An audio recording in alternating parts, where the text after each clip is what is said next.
Hello! Welcome to a very late November wrap-up. I am sorry that this is coming to you halfway through December. I just hadn't had the time to sit down and do it. So here we are to give you a November wrap-up. How many books did I read? 1, 2, 3, 4, 5, 6, 7, 8, 9. 9 books in November, and I'm pretty sure half of these were not on my November TBR, nor my end-of-year TBR, so I'm doing fantastically with all of that. Yay! I can tell you that one of the books from my November TBR I did read at the beginning of December, but this is not a December wrap-up, and I did read it in December, so it will be counted for that. But before we get into the wrap-up, I would like to thank the sponsor of this video. Thank you very much to Serious Readers for sponsoring this video. I have relocated my Serious HD Lite, this puppy. I love this thing. As I say, this is my Serious HD Lite. Let me just pick it up and bring it forward. It's a full standing light with a nice weighted base there, but not too weighted that I can't move it around. And I can flick this thing on with the button down here. Whew. Look at all that bright light, which is perfect for like angling to where my book would be. And it's got a little dimmer, so I can have it at exactly the sort of light that I require. And my favourite thing about this light is that it's got daylight wavelength technology, which means that the light that comes out of this replicates the daylight spectrum as closely as it possibly can, so that it is good for your eyeballs, easy on your eyes, means that your eyes don't get tired quite so much when reading under artificial lighting. As someone that suffers from migraines due to artificial lighting in certain places, this thing is fantastic and I genuinely love it. You can also twist this little bit here to focus the beam of light, so if you need a more precise beam of light or a wider beam depending on what you need it for, and it's also just like super duper flexible. You can put it however you need it to angle it so that it's where you need the light. I love this thing. Currently in this exact moment I don't need to use it, but when I do, every night I use this in bed, I am an enormous fan. And I'm happy to let you know that I do have a discount code with Serious Readers, which is Jade24, and with that, that will get you £100 off an HD light just like mine, and free UK shipping. So thank you very much to Serious Readers for sponsoring this video. I will leave the link to them and the details of that discount down below for you to go and check them out if you fancy it. I'm a big fan. I've had this one for months now, like 4 months maybe, and I am still as in love with it as I was the day that I got it, and I do use it every single day. So thank you to Serious Readers for sponsoring this video. Onwards with the wrap-up! First things first, the first thing I read in November was The Shadow of the Gods by John Gwynne. I should have read this in October. Is that how months work? Because this was going to be my October Patreon buddy read. I read it first thing in November ahead of the live show, and I really enjoyed this. I do have a video of me reading it. It was like the one epic fantasy versus one hectic work week. I did read this one in 5 days, I think, which I'm not mad about, not super proud of. Could have done better, could have done worse. But this one took me a little bit to get into. I would say like the first 200, 250 pages of this, I was very much thinking like, I could take this or I could leave this. This isn't great, isn't terrible. I'm just kind of plodding along waiting to become invested. And then the second half of this, bam, I was in. This ended up getting 5 stars from me, which in that first half, I wouldn't have seen coming. But it did end up getting 5 stars. This one follows a few perspectives, Orca, Varg, and Elvar, and these different perspectives are across the land where there was a god war. The gods are dead, but certain people, the tainted, have the blood of the gods in them and therefore can call upon a little bit of the gods' power. Depending on where you are in the world, this is seen as making them lesser, so they are captured and used as slaves, but they are also incredibly strong in certain places. So we have the Bloodsworn. One of our characters joins the Bloodsworn. The Bloodsworn are hired by certain rulers. One of our other characters is part of a, like, fighting troop. I can't think of what they're called. Like a battle... like an army, but, like, hired. Mercenaries, a group of mercenaries, maybe that's the word I'm looking for, called the Battle Grim, and they are hired out by other rulers, and there's also other little bands along the way. There is a big political plot going on here. We've got a queen and a jarl who are wanting to fight over the land, but also going on in the background we have a group of people that want to raise the dragon god, who is rumoured to still be living in this land of legend that cannot be reached, but apparently the dragon god lives there, so can they get there? And why are people kidnapping children and murdering people in random villages? What's happened to all of these kids? I feel like when I think about it, there was actually an awful lot going on in this. It did just take a while for me to become invested. So Orca, her perspective is that her child has been kidnapped and her husband has been murdered, and she is purely out for revenge. And then, as I say, we've got a perspective from someone in the Bloodsworn, a perspective from someone in the Battle Grim, and how all of their stories all tie together and link us back to Dragon God. I had a great time with this once I'd got past that first 250 page mark. Spoiler alert, the book that I read at the beginning of December that I was supposed to read in November, funnily enough, was Hunger of the Gods, but I won't talk about that now. This one got 5 stars. Shocker. Following on from that, I've very much been in the mood for a particular type of book. And if you've seen any of my recent reading vlogs or just been around for me for a little while, you might know that I've been riding the translated fiction, healing fiction hype train, and the next few books that I have to talk to you about are all that. So, I did finish what I own of the Before the Coffee Gets Cold series. So, Tales from the Cafe, Before Your Memory Fades, and Before We Say Goodbye. I did read all of these in November. None of these made me cry the way that Before the Coffee Gets Cold did. Before the Coffee Gets Cold made me sob, made me bawl. I was a wreck.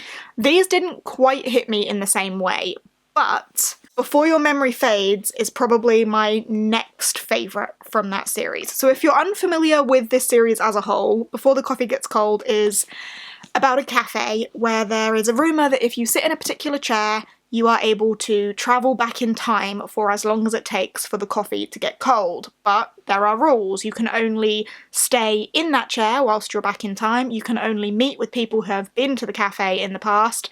You have to think of a specific time to travel back to or forward to meet someone, and you only have as long as it takes until the coffee gets cold. You have to drink the coffee before it's cold or you will get stuck in the past. It's really sad, and each chapter is like a different person's story of them coming to this cafe, needing to utilise that time travelling chair for a specific reason, whether that is to meet an old loved one, someone who has passed, try to understand a decision that's made, but unfortunately anything that they do in the past will not change the present. And the first one made me cry. Some of these got close, like there are some sad stories. There's a lot of discussions of grief in these because a lot of the time it is someone travelling back in time to have like one final conversation with someone who has passed. So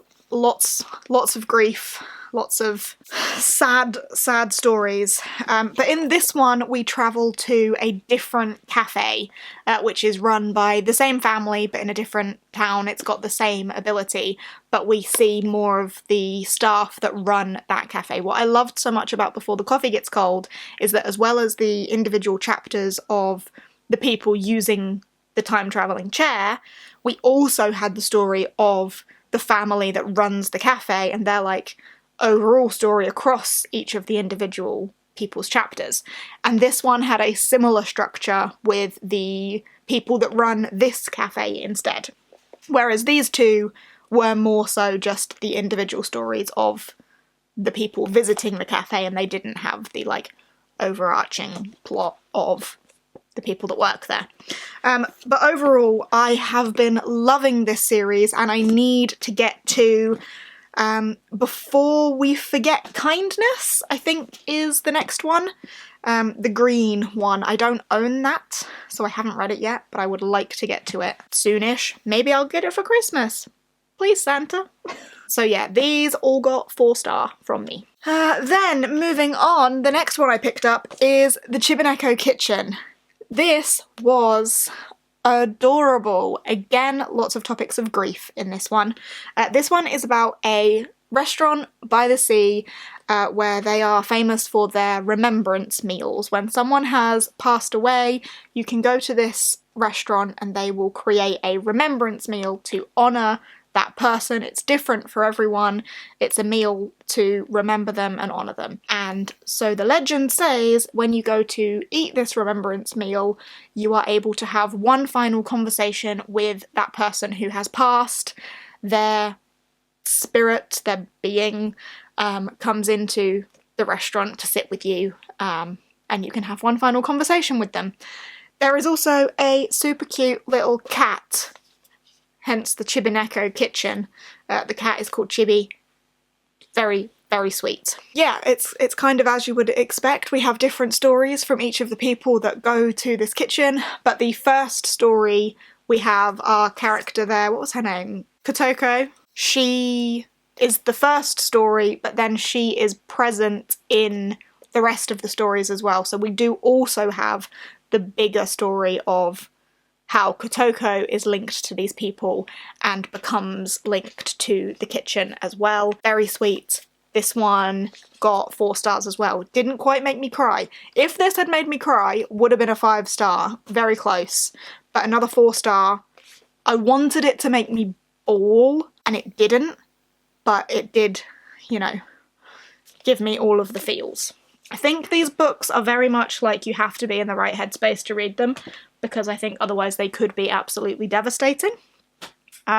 Or really uplifting and heartwarming, depending on how you view them. Next up, I read What You Are Looking For is in the Library. This one I didn't love quite so much. This one got 3 stars from me. I just wasn't so much a fan of the writing in this one. It didn't have that, like, whimsy. It didn't have the, heartwarming whimsy that I wanted and loved in the other ones. And some of the character stories in this, I just didn't like the tone of it, the way that the librarian was described. To start with, the way they described the librarian was very much like she is a large woman, and I interpreted that.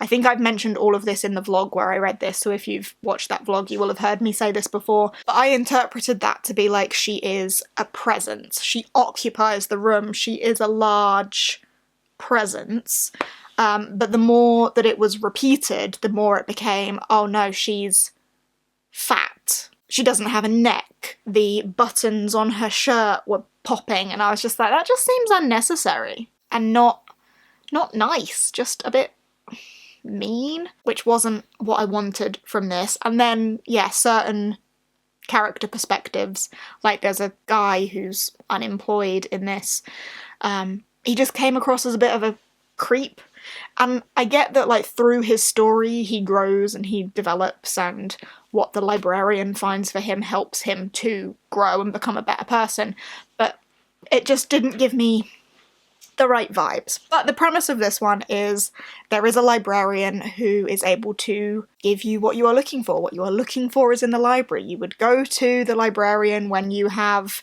fallen on hard times, you're struggling, you're at a crossroads in life, you don't know what to do. These people don't know that that's why they've ended up at the library. They think they're going for a book on, I don't know, gardening. But the librarian, as well as recommending them the books that they think they need, the librarian also recommends them one that they do need to help them cross this crossroad and achieve what they need to achieve to grow and develop and overcome whatever it is that they need to overcome. Still 3 stars, so not terrible. I'm by no means saying this was terrible. I just didn't mesh with the writing style on this one as much as I have others, so not my favourite. And then I also finally got to the Restaurant of Lost Recipes. This is the sequel to the Kamigawa Food Detectives, which is the book that started all of this for me. That was my first translated healing fiction, and I loved it so much, and I was so pleased to go back to this story, back to these characters, back to this restaurant, and I enjoyed this just as much as I enjoyed the first one. Another solid 4-star read. These ones are not quite as emotional as some of the ones that focus wholly on grief, as you would expect, but it's, again, that similar premise of people go to this restaurant when they need to make a decision. This restaurant has the ability to recreate any meal from someone's past, so people will find the restaurant. It's kind of difficult to find, it's not necessarily well advertised, but they will go to this restaurant with a recipe in mind from their past and go to the detective agency, and this is like a father-daughter duo. She will interview them about this meal from their past, and then her father is able to research it, deep dive into it, and recreate it. And then when they go back to the restaurant to eat this meal, it helps them to overcome something, make a decision. It helps them reach some sort of realization that they needed, and that meal helps them to get there. I really enjoyed this, and I love the Kamigawa Food Detectives as well, so a solid 4-star read for this one. And that is all the healing fiction that I got to in November. I am expecting to get to perhaps a bit more in December because I'm still riding that train. 2 more books to go! Next up, I read The Winterhouse Mysteries. This is the 3rd and final book in the Winterhouse trilogy by Ben Gutterson, which is a middle grade winter mystery, kind of a little bit spooky, like supernatural, not spooky, but a little bit supernatural. But also, the first 2 were very Christmassy and wintry. Like, look at this cover. Look at all of this snow. Ah! I really enjoyed the first 2 in this series. It was warm and cozy and mysterious. We follow a young girl called Elizabeth, who initially comes to Winterhouse because her aunt and uncle don't want her around for Christmas, so they ship her off to this hotel whilst they go on holiday or something. But she soon finds a found family in Winterhouse and finds where she belongs. Heartwarming, she makes friends. There's lots of focus on like puzzles, like word puzzles, actual puzzles. It's like a fun mystery, but there's also the mystery of what's going on at Winterhouse and the history of Winterhouse, and that's where some of the supernatural elements come in. As I say, the first 2 I really liked. This one was really difficult to get through, and I don't know if this is the book's fault or my fault, because I've fallen out of love with middle grade a fair bit recently. I keep saying recently, it's been like a year or more now that I just haven't been loving middle grade as much as I used to, so I don't know if it's me that I've fallen out with the genre or the age range even, and I just didn't gel with it so much, or if it is just a case of the 3rd book is not as good as the first 2. Firstly, not even set in winter. This one is set around Easter, so the vibe was different. I wanted Christmassy because that's what the first 2 books gave me, and I didn't get that. And secondly, there was just a lot more focus on the supernatural and the sinister side to this story, and that's not what I wanted from this. When I went into Winterhouse, I wanted more of that warm, welcoming atmosphere of Winterhouse and the found family, with just the sprinkling of the supernatural, and this just focused too much on it. Some of the character motivations were not what we've come to know from them from the books previous. It just felt like a very different vibe, and I didn't get on with this one, unfortunately. So this one gets a 2-star from me. And then finally, the last book that I read in November was The Teller of Small Fortunes, and I thoroughly enjoyed this. This went back into cozy, warm, welcoming, found family vibes, and that is what I wanted. That's what I've been finding myself really drawn to lately.